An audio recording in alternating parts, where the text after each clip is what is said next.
So you'll want this resource when you have more energy at like 2 o'clock in the morning when you guys do your homework or whatever. It's true. It's true. You laugh because it's true. That's why you're laughing. It's like your brain doesn't function during the day because you stay up till 2 o'clock in the morning to do your homework. And then when you come to school where you're supposed to be learning, your brain isn't working, and then you have to like teach yourself at night. That's why you're up till 2 in the morning. Whereas if you broke that cycle and you went to bed at like 9 and you were energized when you came to school, then you could go to bed still at 9 o'clock. But that's just never going to happen. Let's be honest. All right. So our rational equation here. By definition, a rational equation has a variable in the denominator somewhere. Okay? Doesn't mean that it has a fraction. Like this is not a rational equation, technically speaking, because the denominator is not the fraction, or excuse me, the denominator is not the variable, it's the numerator.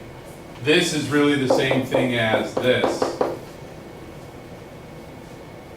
And then we would divide by 1/2 because that's the coefficient of x, or multiply by 2, however you were taught to do that.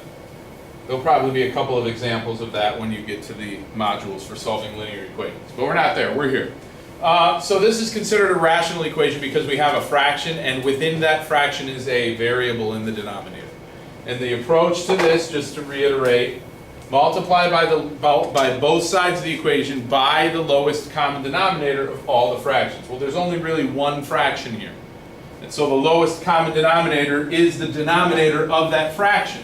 So I'm taking this, the entire side, left side, and I'm multiplying by x minus 1. Not x, the denominator, whatever that denominator is, okay? Because it's the only one. And I'm going to do the same thing over here, multiply by x minus 1.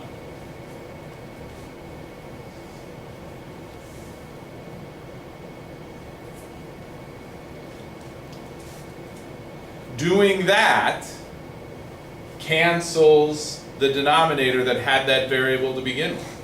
So this is going to cancel with this.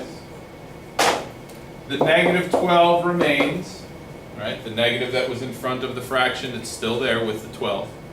Now over here, what do we have to do on the right? Distribute, right? We've got a binomial being multiplied by an integer. Right? So that product can only be found through distribution. So we have 11x minus 11. And then we solve like we solve any other linear equation.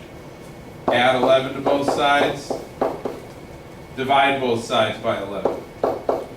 I'm not interested in whether this works out to be an integer or